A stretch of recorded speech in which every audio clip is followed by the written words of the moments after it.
Hello, everyone, and welcome to another special edition of the Draft Countdown podcast. I am Brian Bosarge here tonight after the 2024 Reese's Senior Bowl, and we're going to just recap the game for anybody who didn't watch it earlier. The national team defeated the American team 16-7.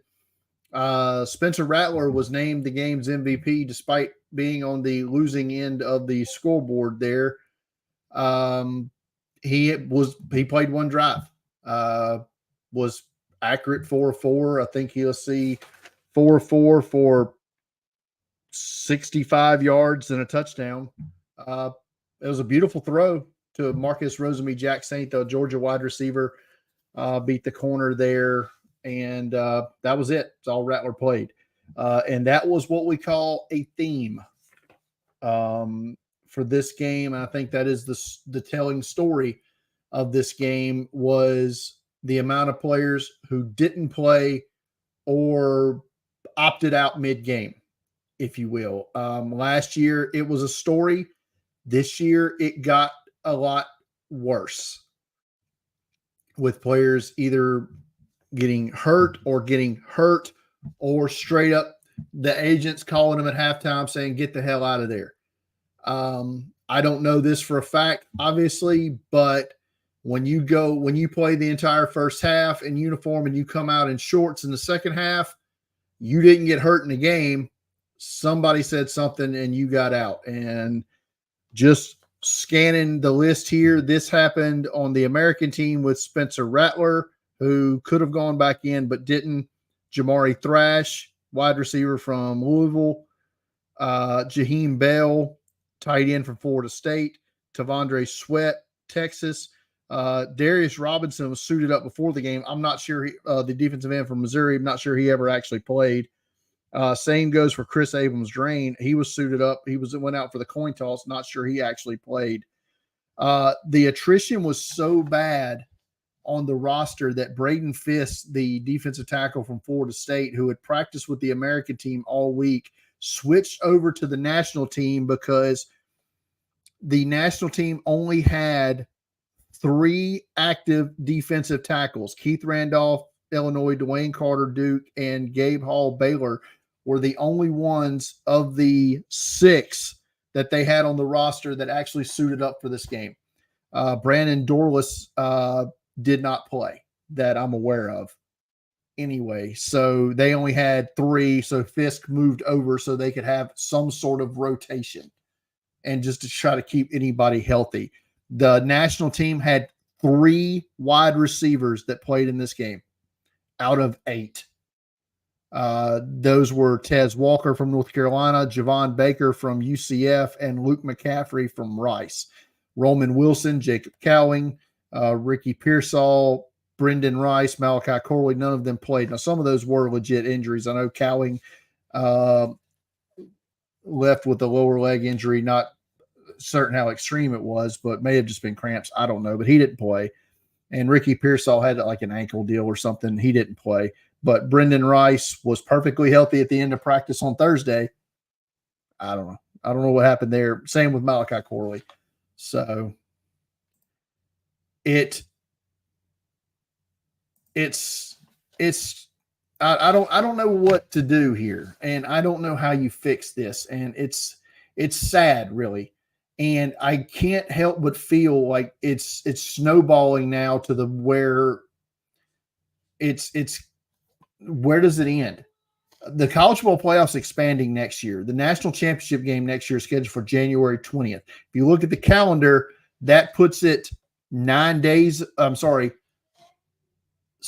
days ahead of when players reported to the Senior Bowl this year.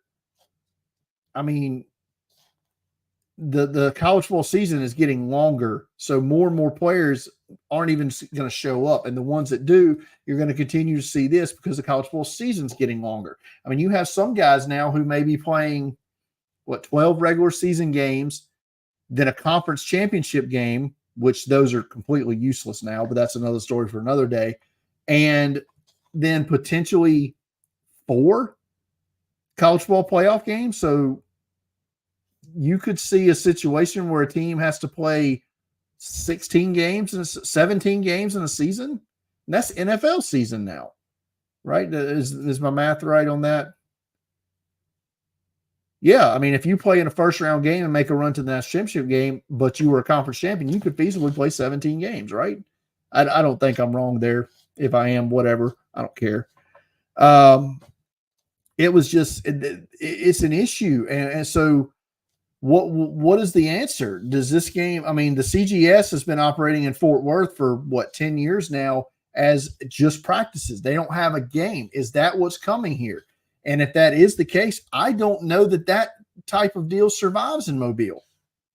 I don't know that the city of Mobile pays for that. So I don't know. The roster was awesome this year. And like I said, the numbers when the draft comes out, the Senior Bowl roster is going to have a high number of first round guys. They're probably going to be pretty close to the most top 100 players they've ever had. I think they're going to crush the total number of players they've ever had drafted just based off the 139 that they came or ended the week with as their official roster after they brought in Travis Glover. That brought them up to 139. So I don't know. I really hate to see the direction that it's going, but the process is only getting worse and worse and worse. Bo Nix played 2 drives, quit in the game, and that really was an issue because Michael Penix didn't play at all. So that left us with Sam Hartman, who basically went the whole game for the national team after Bo Nix's first 2 series, of which he was 4 or 5 for a whopping 21 yards and a touchdown. The touchdown came on a short field. His first drive, he went 3 and out. Hartman threw 25 passes, completing only 7 for 69 yards and an interception. I mean, the other team had 4 quarterbacks on their roster. I mean, that's where you should have moved a guy over, especially you knew Penix wasn't going to play in the game. You had to have some inclination of that on Thursday. There's no way he showed up Saturday and said, I'm not playing.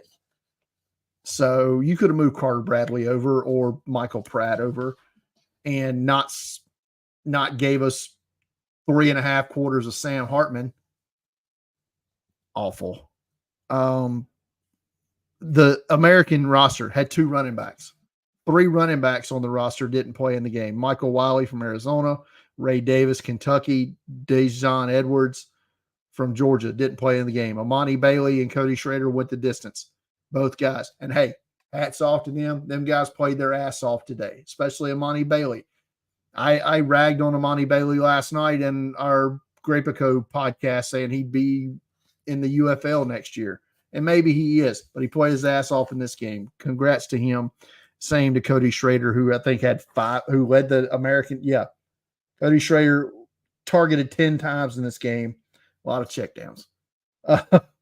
5 catches, 54. Leading receiver for the American team, Cody Schrader. Probably because, I mean, they at least had wide receivers. Ladd McConkey was targeted once, I think, during the game. At best, twice, caught 1 pass.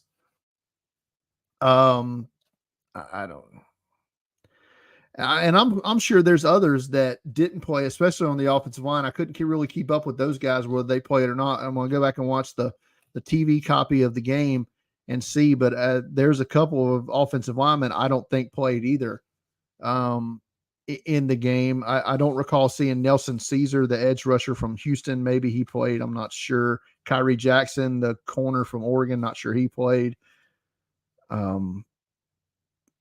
It's a mess, man. And it's, I don't know. I hate it. I just do. I hate what the game's become or is becoming. And I don't know what the answer is. I don't know how to fix it because the NFL is not going to punish these guys for sitting out a game, an all-star game. They're just not. The NFL is not going to punish anybody that can play football. They proved that. That started the first year when they opted out of, when Christian McCaffrey and Leonard Fournette opted out of their bowl games. They were the first ones to do that. And everybody's like, oh, is this going to hurt their draft stock? No. 1 went 4, 1 went 8. Jamar Chase skipped an entire season, went 5th overall. They don't care.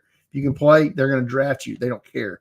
And it's like, my broadcast partner today over at iHeartRadio, Pat Greenwood, said if players are going to opt out of the Sugar Bowl, what's going to stop them from opting out of the Senior Bowl? And he's right. He's 100% right.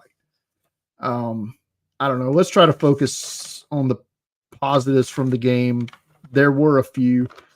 Shaw Smith-Wade, cornerback from Washington State, got screwed out of a touchdown. That was easily a touchdown. If they had replay in this game, it would have shown that. He had a great interception, and then he makes a diving play on a Joe Milton pick. I think it was Joe Milton that threw it. That seems right. Yeah, Joe Milton had to. It was Joe Milton interception. And a great diving play, but everybody gave up on the play because they still think it's college rules, it's NFL rules. He was not touched. So Shaw Smith-Wade gets up. I think he ran something like 184 yards around the field, only to get ruled down at the 1 yard line. They ended up scoring a touchdown. I think they scored a touchdown that drive. I don't know. Maybe they didn't. No, they didn't. They kicked the field goal because they got stopped on 3 straight plays from inside the 1 yard line. So Shaw Smith-Wade ended up with 2 picks in the game. He had a rough week of practice, and I noted that in my notes for the game, but, balled out in the game. Good for him. Let's see. Who else had somebody? Evan Williams had a nice interception in the end zone on what can only be described as an ill-advised throw by Joe Milton. You'll hear that a lot. If an NFL team keeps trying to convince themselves that Joe Milton can play quarterback in the NFL, good luck to you, because he can't. Neither can Sam Hartman, but I don't think anybody actually really thought Sam Hartman was all that coming into the game, and he is awful. Just awful. Carter Bradley and Michael Pratt both did not do anything. Carter Bradley will be in an NFL camp this year, if for no other reason, nepotism. His dad, Gus Bradley, he'll be in a camp somewhere. He's not a bad player, but I don't think he's going to be starting NFL. I say that. Tommy DeVito started 4 NFL games this year, and he's whatever. I'm trying not to be negative, guys. I really am, but it took it out on me today. It really did. It's very disheartening what happened with the Senior Bowl today, and just the players that bailed out. But who was the other? Michael Pratt. Michael Pratt didn't look really that good all week for a quarterback that was supposed to be continuing to be a potential top 100 guy. He is far, to me, Spencer Rattler easily this week moved past him on big boards, or should have, as far as I'm concerned. Pratt, I think he'll be a day 3 quarterback, solid backup in the league, maybe. I don't know how, maybe a spot starter is the best here. Is Bo Nix or Michael Penix going to be first-round picks? It's a good question. I don't know. If you're basing it off just the Senior Bowl, I'd say no, or the Senior Bowl week of practice. But teams need quarterbacks. Teams get desperate. We'll see how desperate they really are after the top 3 go and probably the first 3 picks. Who else stood out today? Not a whole lot of offensive action other than the running backs I talked about, Bailey and Schrader. Leading rusher for the national team was Isaiah Davis.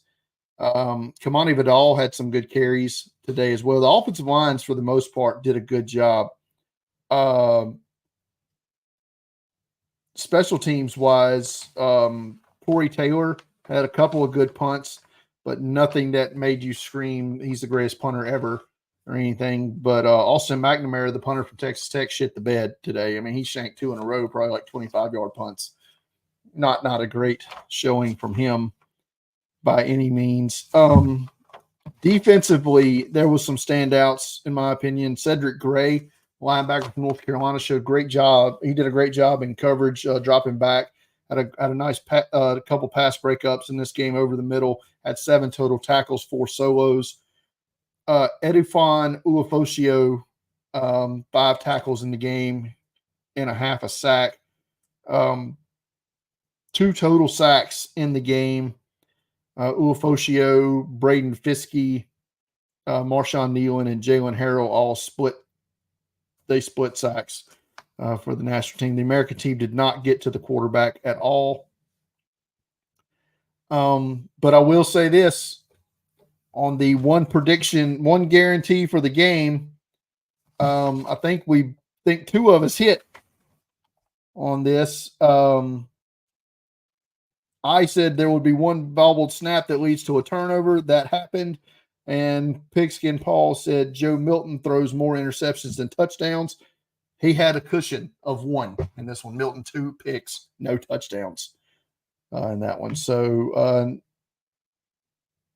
nobody really, well, Paul had no, that was 16. Never mind. Nobody got really close to the score on that.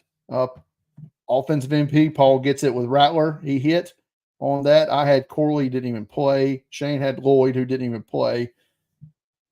Defensive MVP, nobody got anywhere remotely close on that one. So that's that. A couple other defensive standouts.